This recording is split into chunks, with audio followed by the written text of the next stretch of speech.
ہے کہ آپ ललोगों को वफ्त में शामिल नहीं किया गया?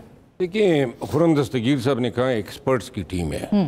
अब मैं सोच रहा हूँ कि इंटरनेशनल लॉ के एक्सपर्ट्स जो हैं इसमें शामिल हैं या फिर वाटर कोर्सेज पे जो हैं एक्सपर्ट हैं या ट्रांस बाउंड्री जो वाटर डिस्प्यूट्स के सॉलिसिटर्स होते हैं। गुजारिश ये है कि अभी जंग में ये पड़ी थी कि यकजहती हो, इत्तेफाक हो, एक पाकिस्तान हो। अब भी ख़त्म ही नहीं हुई हैं कि आपने फिर तफरीक शुरू कर दी है कि जी आप कह रहे हैं कि जी ये जो जा रहे हैं ये नॉन पार्लियामेंट्री है।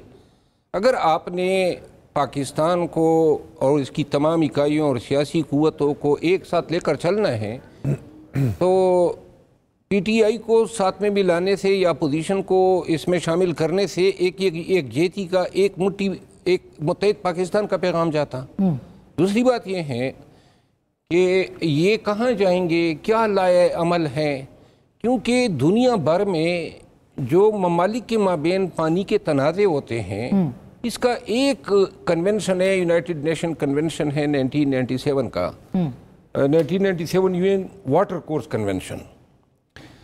कोई इंटरनेशनल लॉ ऐसा नहीं है जिस तरह अब सिविल लिबर्टीज़ में है, ह्यूमन राइट्स में इंटरनेशनल कोवेनेंट्स हैं या इंस्ट्रूमेंट्स हैं, लेकिन ट्रांस बॉर्डर वाटर डिस्प्यूट्स पे कोई ऐसा फोरम नहीं है यूनाइटेड नेशन के ज़ेर एहतमाम जिसके ज़रिए इन इश्यूज़ को एड्रेस किया जा सके। इंटरनेशनल कोर्ट ऑफ जस्टिस में ये इशू ले जाया जा सकता है उस सूरत में कि अगर दोनों ममालिक ताउन करें। एक और जो गुजारिश है, मुझे ये ज़ाती तौर पे लग रहा है कि कश्मीर का मसला जो है थोड़ा सा जो है अंडर द रग चला गया था। आपने देखा ना, बिल्कुल अब वो हाईलाइट हो गया है, हाईलाइट हुआ है। और इंडिया जो है ये जो ग्लेशियर पिघल रहे हैं, 10,000 ग्लेशियर पिघले हैं, इससे वाटर का जो बहाव है वो इंडिया चाहते हुए भी इनके पास इतना इंफ्रास्ट्रक्चर ही नहीं है कि उस पानी को रोक सके। रोकेंगे तो अपने लिए तबाही और सैलाब का बाइस बनाएंगे।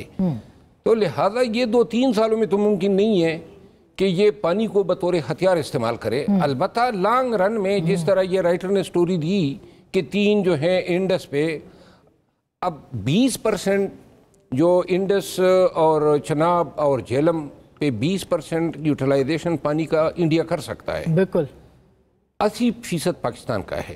और इसी तरह जो ब्यास, रावी और सतलज हैं उस पे 80% इंडिया है, 20% पाकिस्तान का है।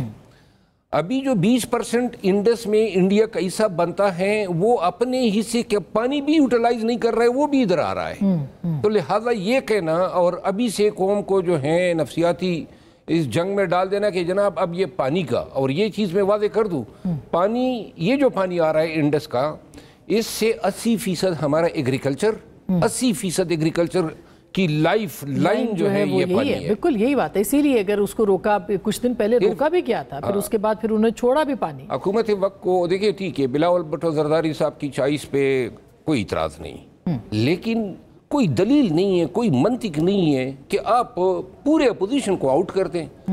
और खुदा न ख्वास्ता अगर कल फिर आपके मुल्क पे जो है अटैक होता है, देखिए उम्मीदें तो हमारी पैदा हो गई थी ना कि जी हम यकजहती का पैगाम दे रहे हैं। DGISPR ने भी तारीफ़ की कि जी PTI समेत तमाम सियासी क़ुव्वतों ने, सोशल मीडिया के महाज पे भी पूरी कौम इकट्ठे हुई। तो लिहाजा अब जो ही जंग टल गई तो अब हमें ये बताया जा रहा है कि जी अफवाज पाकिस्तान का जो ग्राफ है वो बहुत ऊपर चला गया है, तो लिहाजा आपकी अहमियत और ख़त्म हो गई। भाई उनका ग्राफ और भी अल्लाह ऊपर ले जाए, लेकिन इससे हमारा ग्राफ क्यों नहीं? सियासी लोगों का होना चाहिए और ये सियासी लोगों को ही आगे बढ़ाना चाहिए। मुस्तफ़ा